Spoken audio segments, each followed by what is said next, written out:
Good evening, everyone. Welcome to the Angry and Ornery Show. I believe this is episode 17. It's hard to believe, actually, but welcome anyways.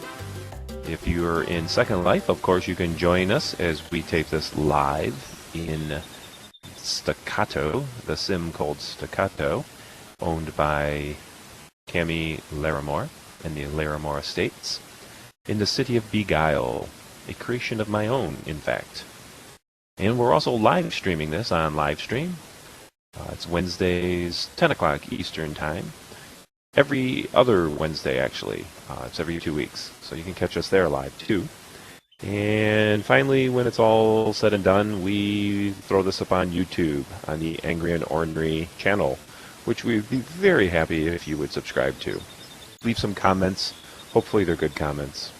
But there's a lot of ways of checking us out, so why don't we bring out our co-host, Mr. Lionheart. Come on out, Lionheart. Well, hello, how goes? And how are you? I'm good. How are you? I'm here. Are you way out in the desert? You're not getting snow, but I hear that it might be cold out there. Is that true? Yeah, we're getting cold snaps at night, and it's dropping in the 20s. But hey, who cares? During the daytime, it's in the 70s. So. Well, we look forward to the 20s because for some reason November seems to have been a very wintry start to this 2014 winter of ours. So I think we may have some major problems this year, but let's wait and see, right? Yes, I do not miss the snow at all. Well, let's have a seat and get to this.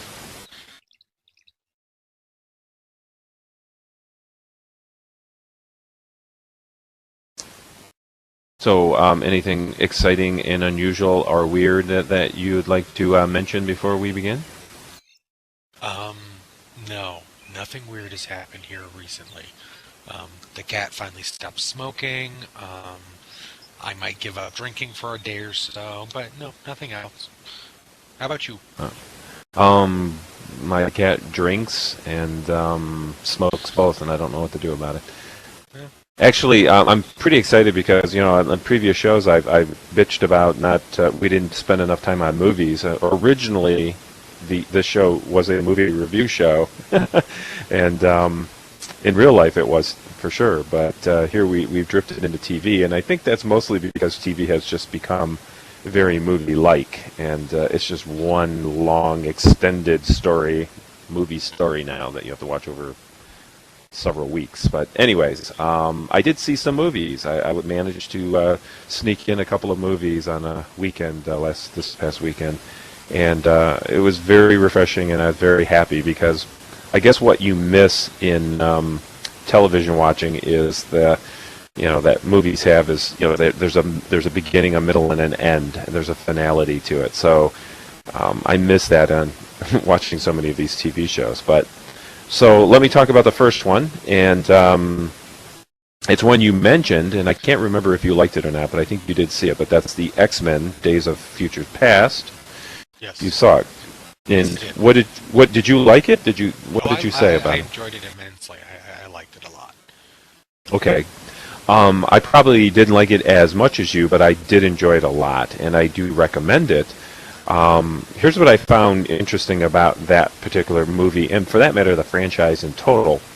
And that is, when the first one came out, I really liked it. You know, I've been an X-Men comic book reader probably a long time anyway, so my expectations were high, but they kind of met it. And, the great special effects, fairly good acting. I mean, Patrick Stewart, you can't miss with him, and and the other cast members, of course. But I think the capper was casting Hugh Jackman as Wolverine because Hugh Jackman is the full package. I mean, the guy can do everything. He can comedy act. He can he sings. He dances. He does plays. He's a theater guy. He's just crazy talented. So.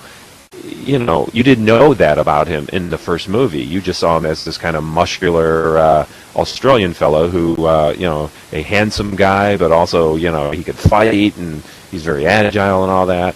And then, that sort of wore off as we got used to Hugh Jackman as an actor. But then the second movie came out, and I think it was my favorite of all of them actually so far. I just loved the various new X-Men characters that they introduced in that one, and I think they developed a lot of backstories for the main characters too, and plus the villain was really cool in that. And then the third one came out, and I'm like, I don't know. And then they start drifting away from things like, what was the one before this one where the same actors played younger versions of themselves? Right, X-Men First Class. First Class, right. I liked it, but it certainly didn't feel like the franchise anymore. And I thought, well, maybe they're just trying to reinvent themselves, but, that can always be problematic when you're dealing with comic book icons, because, everybody has opinions about how the Wolverine should be, and how Magneto should do things and whatever. Well, now we have this movie and Days of Future Past, and it's again kind of a change up, but yet I think they've added a lot of the old elements back to it again. The snappy, funny lines that some of the heroes say, an impossible situation with an impossible villain. The opening sequence, which there's no spoiler here because it's in the first 5 to 10 minutes of the movie, where they're all killed. Right. I mean, that was risky and terrific to do. And although in true Marvel fashion, they don't really show the blood and gore, which they don't really need to. But you got a glimpse of what the future could be, and of course Bishop was in there, which he was a spinoff from the X-Men that I remember carrying in my comic book store in the day. So very famous black superhero, and so I don't know. Overall, I liked the feel of it. The special effects were phenomenal, and I was caught up in it again. And I felt like a 12-year-old because how can you not feel like a 12-year-old when you're watching an X-Men movie? Yeah, no, they really did a good job, and I've liked them, but I'm also a huge Michael Fassbender fan, so yeah, that's one of the reasons why I was. Well, Fassbender and the other fellow, James McAvoy, playing the young versions of Xavier and Magneto, right? Yes. Yes. This almost seems like that's going to be the franchise now. I mean, 2 movies with them now, and if they're going to do anything in the future, let's face it, Jean-Luc Picard is getting old, and so is his name's. Thank you, McKellen. So, do you think that that's the direction, kind of like what they're doing at Star Trek with the young Star Trek cast? Originally, what they were going to do with First Class is that was going to be the thing, is they were passing, quote, the mantle to these newer, younger actors and kind of doing a reboot, have it setting in an earlier era. But when they did Days of Future Past, they decided to have everybody together, and they liked working together. So XMen Apocalypse, of course based on the very famous graphic novel, is the next film. And they said it's going to be just like Days of Future Past, where it's going to be across multiple time spans. So we're going to have new, young, old. There's going to be different generations of all the actors again. So they're all planning on coming back again to do the next film. Well, they're covering their ass on that, and I don't blame them. By introducing all these young new actors. For one thing, they're cheaper Right. than the paychecks they have to write for these older masters. But Star Trek can do it easily because there's so much time continuum that they can distort. They can jump and travel through time, and nobody questions it. But if they do too much of this in the X-Men series, I know it's comic book fare, but still. I think that the average dummy Joe Public that saw that, because the movie didn't do that great. I mean, it did fairly well, but it wasn't the biggest box office. No. Yeah, it wasn't the box office buster that they were hoping for. Did they even break even on that? I'm not. I don't have those facts in front of me. They were in the black on it. So, but well, the thing is, it's. They've got to. I think they're writing it too smart. Is what I'm trying to say, and I think that because of the time jumping a lot of people got confused who was who. You know, I mean, the whole trying to wrap your head around the whole, Wolverine going back in time thing, and to the, what he went back to the, what was it, the 60s, 70s, 70s, right? And I mean, I personally love time travel movies. But there's movies that can get a little carried away with it, where you're talking quantum physics, and and I think I don't know if they need to dumb it down or not, but it's certainly entertaining, and I definitely recommend it. You might have to watch it a couple of times to get all the nuances, but so my recommend I say like a 4 out of 5. I'd give it a 5. Okay, well, it's your turn. So deviating from our norm of talking about television series or a movie for that matter, I'm going to give a shout, and that's no pun intended here, to a company. There's a company that's really starting to get going here, and they're called Shout Factory, and it's SHOUT Factory, just as it sounds. And they are. When you say getting going, where? They're dealing with home entertainment. Okay. But in real life, not in Second Life. In real life, correct. Yes, in real All life. right. Is this a kickback, man? Are you getting something for this plug? No.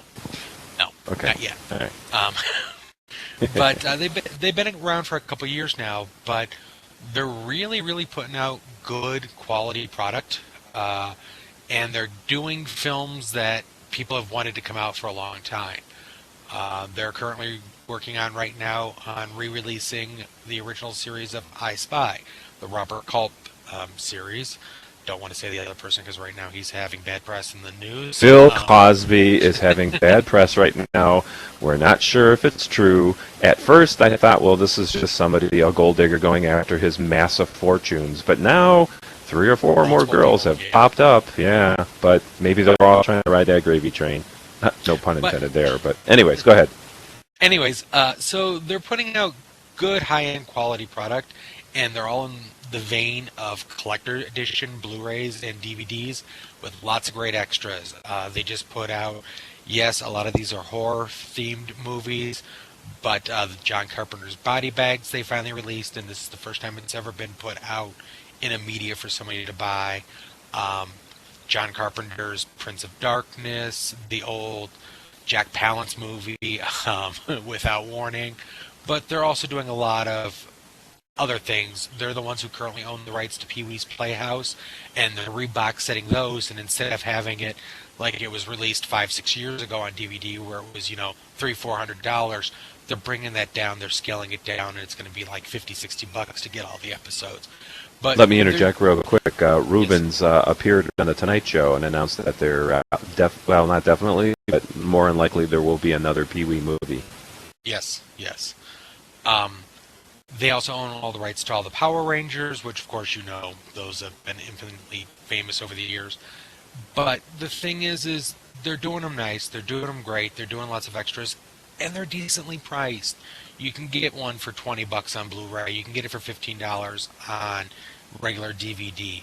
I strongly urge you to go to their website. Things on there that you would like, Zoltan, is they've found all these old rare Marx Brothers television appearances that have been lost, and they've restored them, and they're putting them out in box sets. And the old Ernie Kovacs specials and the old Jack Benny specials, and hell, even they're doing Gumby. They found the original prints and they're remastering them and putting them out as sets. But this isn't the company that's doing the Batman TV show, is it? They might be. Did you see that the Batman TV show is being advertised on what looks like infomercial type of commercials? Yeah. At least around here they are. I don't know if they are there. Yeah. It's running $180 for the box set on Blu-ray. Oh well, forget that for a Christmas gift. Well, I already know it's coming as a Christmas gift, so. Well, I mean, I sort of hinted around that I wanted that, but not for $180. I don't. Yeah, it's $150 on DVD. Oh. So, yeah. Okay. It is expensive. We'll continue. But it's all the series. But no, I strongly urge you to go check out their website, Mystery Science Theater. They have the rights to them right now. They're putting out all their classic films. Those are big cult flicks. So, So all of these shows that you've mentioned had their own distribution companies at one point, and they Yep. got kind of lost in the muddle. I mean, if you could find them at all, you were lucky, but most of the time it was mail order or things like that. Right. So you're saying Right. this company has kind of umbrellaed all of these stray shows. Yep, they've gotten them all together, and like I said, they're doing really good jobs at cleaning them up, remastering them, and they're putting loads of extras on the discs. So check them out. They do a lot of mail order stuff for their site. You can buy discs cheap. I'll put the link up in post-production, but tell us again the name of the link slowly and spell it out. It's SHOUT, and then just the word factory, FACTORY.com.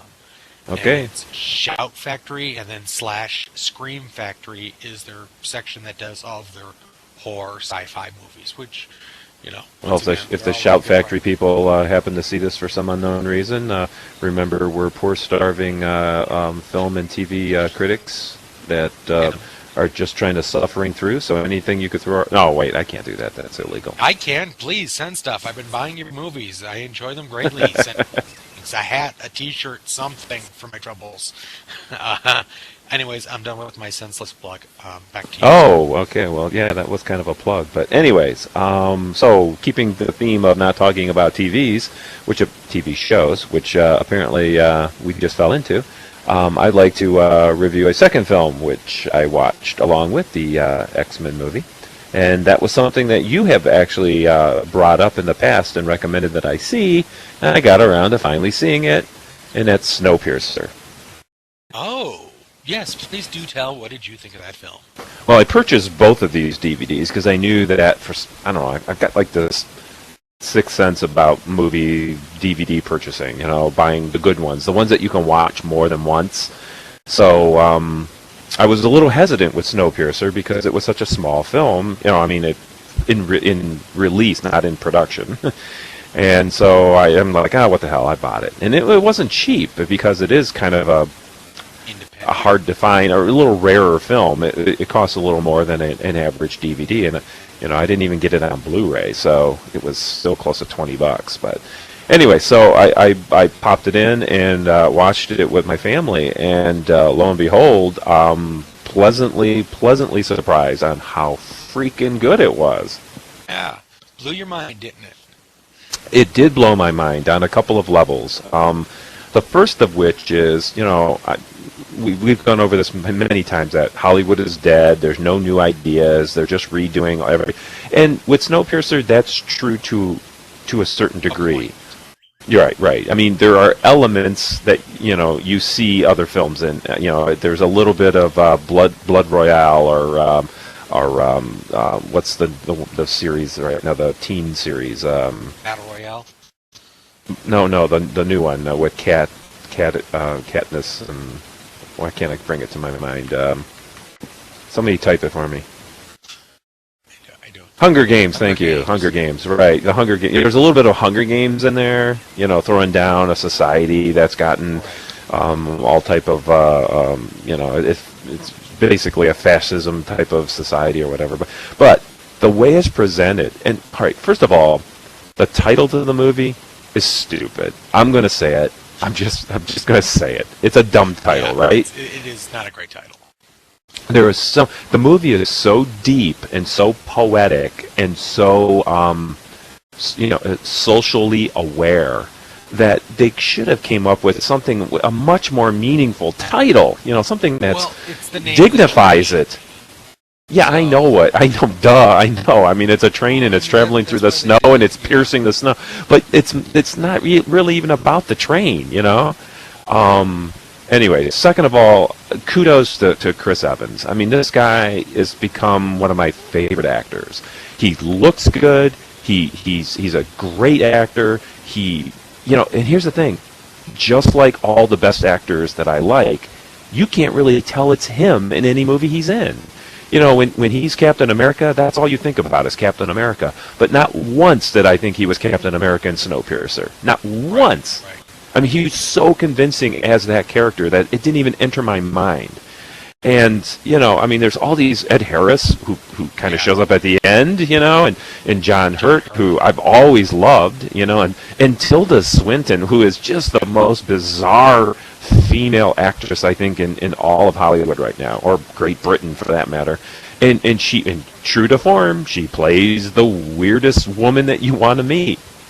But you throw them all into this inescapable train situation. So there's a little Das Boot involved in it, and I just. But here's what made it unique. It's you go into it thinking it's going to be a campy, unbelievable science fiction film. How could this possibly happen?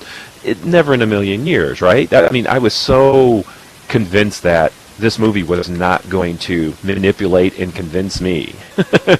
And when it was done, I'll be dang if it really did convince me that this could happen. Yeah. It's plausible, it's believable, it's I mean, even though there was a few stretches there, things that could have probably done a little differently if you were that guy. Overall, I just felt it was this unbelievable, well-written.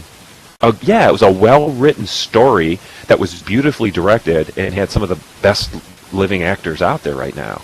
So I think a lot of people are going to miss it because you know what it looks like? It looks like one of those B movies that Sci-Fi Channel would play at midnight, And I don't think people know how good this movie had the capabilities of busting the box office if it was properly funded and properly advertised and had a better name. Yeah. But I think you do go know ahead. This is based on a comic book, correct? Right. Yeah. But I think it has the potential of being a cult classic.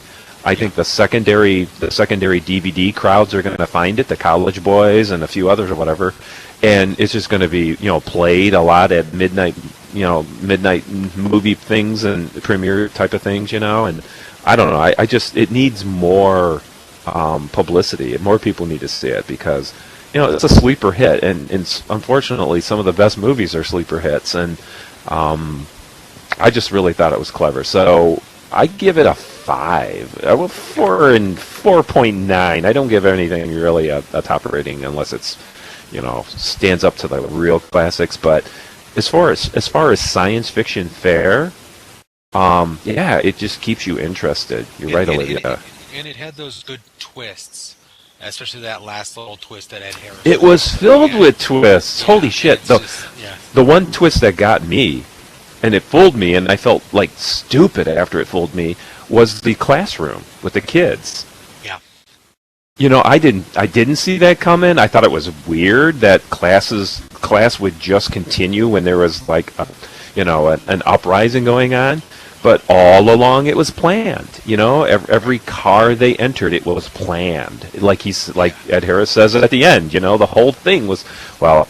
Anyways, I'm not going to ruin it for you, but it's just very surprising and very, very manipulative, but in such a good way. It's great storytelling. Yeah, it is. So two movies for your winter humdrums. I highly recommend both of those movies. Keeping with the movie vein, I recently saw something that you yourself was, much like I was with Snowpiercer, very happy about and kind of raved about, and I didn't want to see it because I thought I was going to hate it. And I recently, this weekend, saw Guardians of the Galaxy finally. Oh, finally. Yeah. You know what? Touché, right? I want you to thank me for that, and I will thank you for Snowpiercer. The reason why I didn't want to see it is, granted, I know he's a voice, but I cannot stand Bradley Cooper. And once again, it's a voice. You liked the Hangover movies, didn't you? No, I've never seen any of those, and I never will. Oh, well, you need to because they're funny. Yeah, and I hate Vin Diesel. Granted, he only has 3 lines in the film. Vin Diesel is one of us, my friend. He is a nerd who plays D&D. You can't hate him. I know. I know you're not supposed to hate your own, but I don't like him. But I watched it, and it was pleasantly surprising that I enjoyed it. I'm telling you, it's just like Snowpiercer. You go in with low expectations, and you're kicked in the cojones, right? I mean, it's like, whoa, where did this writing come from? The kid, the main star, the one that you like, Chris. so much. Chris, help me out there, audience. I was going to say Chris Pratt. Is it Chris Pratt? Pratt, right, from Parks and Rec. This is the first time I've ever seen him in anything. I don't watch. He is a tour de force comedian. I think he's hysterically funny. He's got a nice central, a very relaxed, but I don't know, like a false confidence. He thinks he's calm, but he's really like just an idiot. Right. And I have to say I enjoyed the film. It was good. How it's going to end up meshing in the rest of the Marvel universe. With a crystal. Well, right, with the Infinity Stones. That will, I'm sure, come out later. But I have to say, I even liked Bradley Cooper's voice because you can tell, altered it, and it really didn't sound like him. But I liked the characters, and you cared for the characters, and that's something I haven't seen in a while. And when you're going to do a buddy or a team movie where a group of people get together to fight a common cause or whatever, there has to be good dynamics between them. There has to be a personal character development, and they also have to react to each other in unique ways. And you only have, remember, in a movie, you only got like 120 minutes or so to do that in. So it's not easy, but they did it brilliantly in that film. Yeah, they did a good job, and I liked all the acting. You have a lot of big name actors doing small roles in it, like Glenn Close popping up as that, head of the city or whatever, and governor, mayor, whatever she. Yeah. Right. And I'm sure they'll do more with them later on, but Michael Rooker from Walking Dead, he was very good in his role. So I have to say I liked it. I'm looking forward to it when it actually comes out on disc, and hopefully there'll be more extended scenes. Another cult classic, by the way. I think it'll be a classic. I hate to say this. I think right now it was better written than like the last Thor movie. Right. Definitely better than the last like 2 Iron Man films. Well, if you remember, when I reviewed it, when I was at the theater, I went and saw it, and I reviewed it here, and I told you that it could very well be the next Star Wars type of classic. And do you see now what I'm talking about? It has all the elements of what Star Wars could be. Right, and there's so many directions that they can go, which is nice. They didn't pigeonhole themselves. No, they have the whole universe. Right, they have the whole universe, and there's so many different storylines you can go through. So I have to say. Let me ask you one more thing about that film. What was your favorite part of the movie? I'm curious if it's the same as mine. It's probably not, because I'm a little bit more devious than you. It was the prison scene where Rocket was saying what all he was going to need, and he said he needed the guy's leg. And then when he appeared with the leg, I was like, I was just joking. I didn't really need his leg. Right. That my favorite scene was very near that part, but it's when they're all sitting in conference together, and they're exchanging plans, but they're also exchanging barbs at each other, and it's real witty, and it's real fast dialogue. I mean, you can watch that 10 times and hear a new joke on the 10th time. I mean, there was so much being discussed, and so much, so many meaningful, witty things being said that it was brilliant. Just really funny writing. So it was really good. I have to admit, I'll take my chops on that one. I kind of balled. No, all I want is a thank you, and I will give you a thank you for Snowpiercer. Yes. Thank you for that recommendation. So, and thank you for Snowpiercer. And by the way, when does Guardians drop? Do you know, for DVD? I think next week. I think it's next week. Next Tuesday? Right around, I think they drop it right before Thanksgiving. So. Well, anybody out there who has not seen it, which I kind of find it hard to believe that no one's seen it yet, but if you have not, then grab the DVD.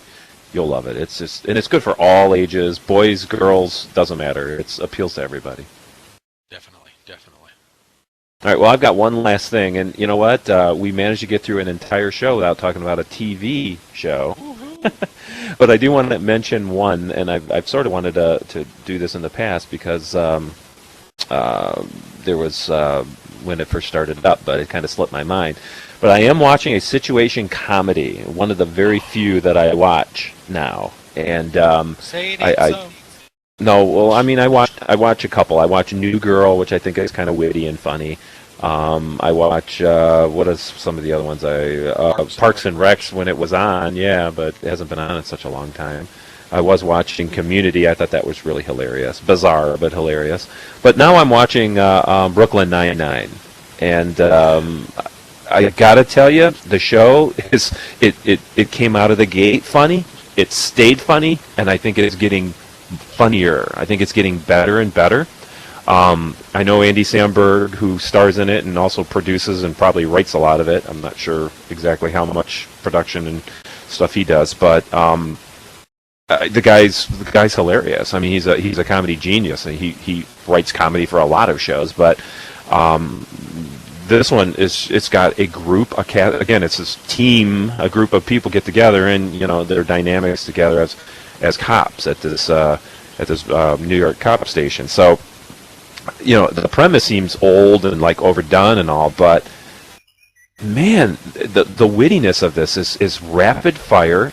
And it's consistently funny. Oh, I also watch Modern Family too, by the way, because I think that's really well written. But yeah, I know you and I've talked about that in the past. But anyways, the point is, you should probably catch a couple of episodes of Brooklyn Nine-Nine. If nothing else, there's a couple of babes in it. There's a young girl named Melissa Fumero who plays Santiago, and gosh, she is gorgeous. She is just really super hot. But believe it or not, my favorite characters are Terry Crews, who plays the sergeant. Terry Crews is like a tour de force, right? I mean, he's just so natural and funny, and just built like a. Well, anyways, he's a big dude. But he's really good in this. I mean, the way he delivers. But by far, it's the captain, Captain Ray Holt. Yeah, and Andre Braugher is a genius in this. He plays a older, sophisticated black gay man, and everything he delivers is dry and emotionless, but yet that just makes it funnier. Every line he delivers is just hysterical. So, and then there's a couple of oddball characters that are always doing weird and wacky things. Hitchcock and Scully, they're hysterical too. The other pretty girl in it, Stephanie Beatrice, Rosa Diaz, she plays. But anyways, they're likable. You like all the characters, and you get caught up in it. And now I went from, oh, that's on, I'll watch it, to now I'm actually looking forward to it. If I see it on the DVR, I'm like, ooh, there's a good 25 minutes of hilarity. And I gotta admit, every show makes me laugh, and TV generally never makes me laugh. So the fact that they managed to do that, I give it applause because of it. So do you watch it? Have you seen it? Do you know anything about it? No? I've attempted. I don't like Sandberg. I don't like him. Why not? I mean, he's just a wisecracking Jewish comedian. That's all he is, and you got to accept him on that level. It seems like anything that comes out anymore that are newer comedians within the past 10 years, I don't know what it is. I'm too old school, I guess. I don't like it. I don't like the type of humor. And that kind of attitude will make you miss out on a lot of new, very good humor out there. Do you watch Louis at all? Louis C.K.? No. See, I mean, dude, he's one of the most brilliant comedians that ever lived. No, I mean, other comedians go to him. I tried. I didn't like it. I can't believe it. I'm fickle in my old age. Well, you must be. I mean, what comedy do you like? Because there's not much left. I like the simple. Well, you know what? I still watch like Simpsons, Family Guy, stuff like that. That makes me laugh. So you like the cruel, nasty Family Guy type of humor, don't you? Right. The dark humor. Yeah, I like dark humor, and that's exactly what it is. I like that dark side. Humor. You should like Louis, because I mean, it's all self-loathing. Right. Well, self-loathing is a different type, but the Hangover and the American Pies and stuff. I can't stand humor like that. I don't like comedy like that. Well, I didn't like the American Pies either, and the Hangovers were only funny in spots. But I just think you need to try out. Russell Brand is an idiot. I can't stand him. I can't. He was just on stand, the Tonight Show, by the way, last night. The guy who does Ali G and all those, who did Borat and all that stuff. Oh, I can't stand him. Sacha Baron Cohen. Yeah, right. And he's everywhere now, and he's got several shows on, and I'm just like, it's not funny anymore. You know, it's 10, what is it, 10, 15 years I don't know. I think you're... And he's still doing Borat. You know, it's the same crap. Well, no, that's not true. I mean, the guy has changed roles. Certainly the movies that he's done, he's been different characters in it, but I think he's should be applauded just because he takes those chances. But that's pretty dark humor. I mean, if you like dark humor, then, you know, I mean, he gets pretty dark. I mean, do you ever see any like Jim Gaffigan stand-up comedy, or I've seen Jim Gaffigan and I've laughed at him. You know, he's hysterical. Like but I don't know. I'm fickle. Well, you know, I thought comedy and TV was getting really stale. There's just so many Friends and Seinfeld-like shows. You know, that's the kind of stuff I get bored with, and I don't find funny at all. But these new young writers like Andy Samberg, you know, I mean, I think they're knocking it out of the park with this show, with this Brooklyn 99. It's just, and they're already in season 2, and season 3 has been promised, so it's got some longevity to it. But anyway, so yeah, I had to talk about TV a little bit, and there it was. You got anything else? I got nothing else, sir. We're hitting our mark here. Oh, look at that! How about that? I'm going to stand up and magically walk through this desk. Whoa. I'm going to stand up and try not to fly out into the audience. Can you do it without tripping over that table? I did it. I'm standing, aren't I? Ooh, look at you. But you're not going to be able to get out of there, though. Yeah, I know. There. Oh, he did it. All right. Anyways, thank you, Lionheart, for the show tonight, and thank you, audience in Second Life in our studio, for coming in and watching us this shenanigans. Catch us on live stream every 2 weeks. Catch us on YouTube in a couple of days. I'll put some graphics up and stuff, and all the links that you might need. Thank you, Florian, our technician, for doing a wonderful job. Apparently, we're okay. There was no technical glitches, so yet we'll see if there is, but I don't think there is. Anyways, everybody, you all have a very nice Thanksgiving, and we will see you. I think after Thanksgiving, right? So we'll all be stuffed like with turkey. Anyways, good night, everyone. New to your pets. That's right. Good night. Night.